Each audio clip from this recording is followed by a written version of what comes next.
Now we're going to be joined by a teacher. We're going to be joined by Jed Jones, a special education teacher and a JV basketball coach in the West Bloomfield School District, who will talk to us now about how our students are being impacted and how our teachers are being impacted by this. So Jed, join us on the show now. Welcome to the program. Thank you for joining us.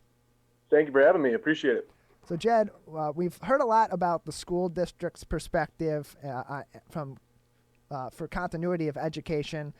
We've heard a little bit from teachers. So from your end, how are the teachers holding up during all of this? It's kind of a rat race going on. I'm trying to figure out what's best for kids all the time. And the best way I've been able to describe it is, we're doing so much, and trying everything that's hard. And the biggest stress that I've had is just thinking that I'm not doing enough for my kids. And it's something that keeps me up at night. I'm talking about my own students in the classroom. It's a big struggle that teachers are going through right now. But we're doing a great job collaborating, definitely through West Bloomfield Schools. And letting everybody stay on the same page. So I'm big thumbs up to West Bloomfield Schools so far. It's been awesome. It was a very swift transition from the traditional classroom into virtual classrooms, and it's gone on longer than I think anybody was presuming it initially, from just initial estimates, not knowing what was going to happen with this crisis. How was the transition from a traditional classroom to a virtual classroom from your perspective? Sure, and I definitely, again, kudos to West Bloomfield Schools on this. We took the Friday before anything really happened off to really have a PD day for our teachers and set up Google Classrooms and online learning through the cloud. That was huge for us. I know my own kid's school district is just getting started doing all that this week, so they've missed out on 3 weeks of instruction from their teachers. I know a lot of other school districts are in that same boat. So by us doing that really helped us with our attendance numbers and being able to keep in contact with all our kids throughout this whole process. So again, big kudos out to West Bloomfield Schools. It's done a great job during this whole transition, and it's really helped with the wellness and well-being of all of our students at the high school and throughout the whole school district. So school at this point has been declared over for the year by the state government, but schools are still in session virtually at this point. Are you still teaching virtually? Oh yeah, it's been fun. And again, you just they'll give a mouse a cookie, and they'll keep going.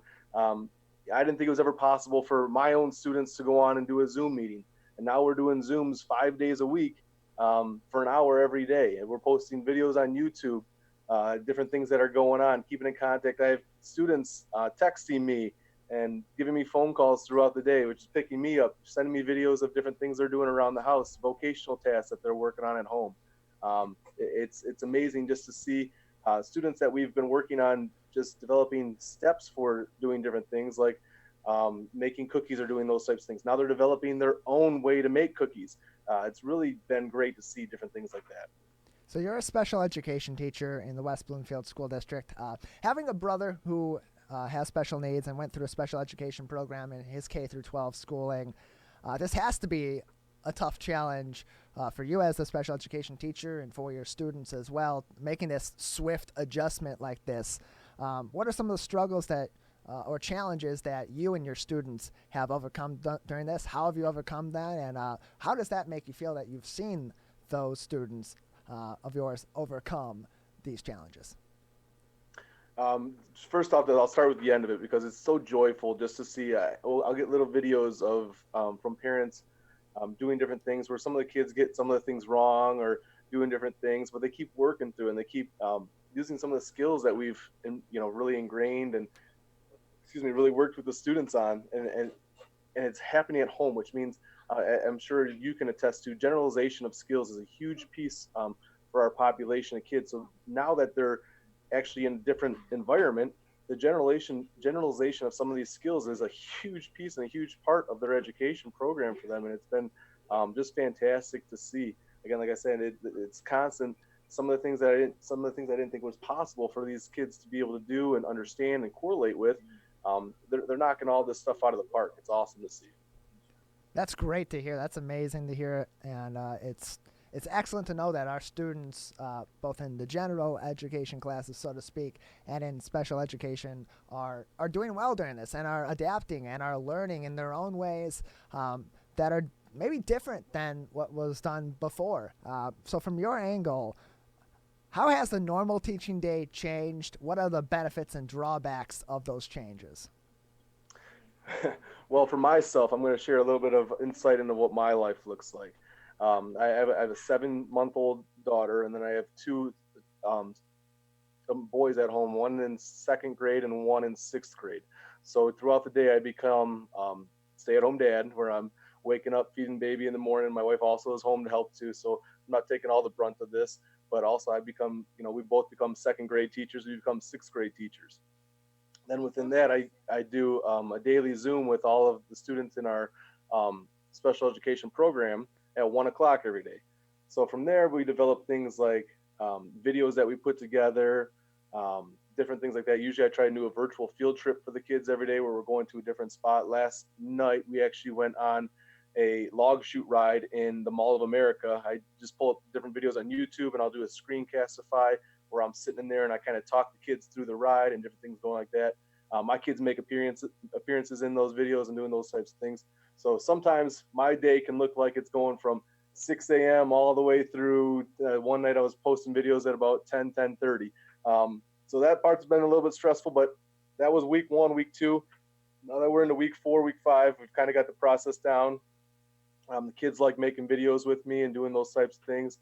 So we kind of condense it into our day. It's different now, but you've said it. It's been 4 weeks, 5 weeks, and so on for these students that have been adjusting to this, and for the teachers. Does it feel like kind of like it's kind of reached a norm at this point, or is it still? Is there still kind of a feeling of this is different, and I don't know how this may change things in the future? So that was definitely one of my biggest fears is the norm, and it becomes a norm, and not necessarily a fear, but necessarily of complacency. And people saying, okay, we're doing this, and almost getting bored with the type of things that are going on. So what we're trying to do is throwing little curveballs all the time with kids. Where in my videos, I'll do little shout outs.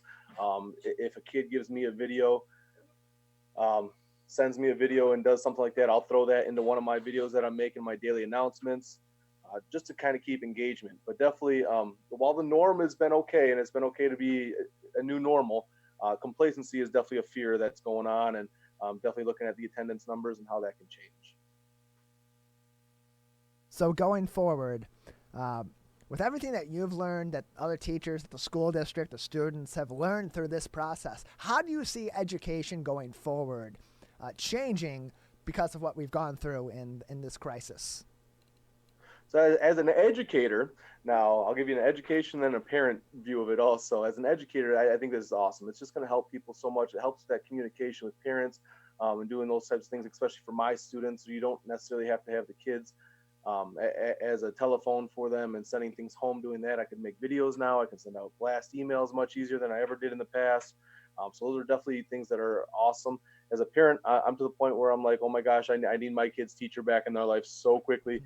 Get them back to school as quickly as possible here. As much as I love my kids, it's time for them to get going back before too long. Obviously, when it's safe, not now. I'm a huge advocate of staying where we are right now. But there's definitely two sides of the coin.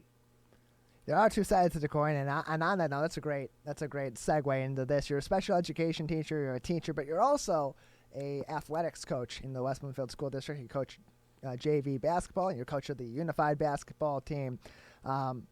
During this time, with athletics, of course, suspended due to social and physical distancing, student athletes are still trying to stay active. They still want to participate in these sports that they love to play and they love to participate in. So for students that are at home during this time and are not able to participate in sports in a regular way, what are some things that you suggest as a coach that they can do from home to continue to engage in what they love to do, but also maintain their safety and maintain proper social and physical distancing? Yeah, and that's like, again, with my own kids at home and my teams that I coach at the school, the biggest thing that we've done is just, your mind is your biggest asset in any game that you're playing. Keeping your mind right, keeping your mind straight, doing other things that strengthen your mind are definitely big parts of it. You can always add on to the physical aspects. You can spend more time in the weight room when this is done. You can spend more time doing different things like that when it's done. But, keeping your mind active, keeping your mind healthy is definitely a huge piece of the puzzle right now. And big part of that is through communication, being able to talk to somebody throughout the day. I know I text a lot of the guys on my JV basketball team, and I text even past players that I've had that are off at colleges now. Some kids are stuck at different states at different colleges.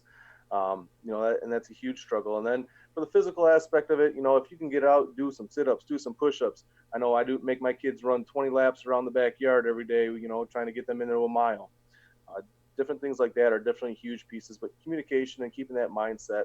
Of course, my son wanted to mention too that we do the PS4 online, and we play little Madden or 2K against some of my kids too. So it's very nice and engages them in the games they love in a different way also. Sure. We got to get a little 2K or tournament going or something here throughout West Bloomfield. Yeah, that's a great idea. I'd participate in that. I'm a big 2K player. I like that too. I also play Madden. I'm not very good at Madden as opposed to 2K. I'm decent there, but I love that idea. Maybe we can get the ball rolling on that here in the near future. So you mentioned for students keeping their minds active, and to tailor that to sports. In regards to the sports that they love to play, that they enjoy playing, that they miss playing at this point in time, what can they do to engage their mind in regards to that sport? What do you suggest? What resources maybe are available to help them engage their mind, learn something new about what they love to do while they're not able to play? Sure. And something that I've been preaching to my kids at home is watching some of those old sports that are on TV. See how the game's changed so much. See what's adapted and see how different people have adapted. NBA is a great asset to see how much it's changed. Where you could basically maul people in the late 70s, early 80s, to the point now where if you put two hands on somebody, it's a foul. So definitely seeing things like that, how different things are adjusting in life is just something you can learn. Watch old film of themselves. We post things on Huddle, doing those types of things all the time too. So. Well, that's great. Jed Jones, special education teacher and basketball coach, JV basketball coach at West Bloomfield High School. Anything else that you'd like to say? Any other important information that maybe we didn't touch on that you'd like to speak of today? No, I just want to say stay healthy, stay safe. To everybody out there, I hope you're staying home and doing your part, because this is going to be done before we know it, but it's still going to be a journey. So stay home, stay safe, stay healthy. Thank you. And to you as well, Jed Jones, special education teacher and basketball coach in the West Bloomfield School District, joining us on the Megacast.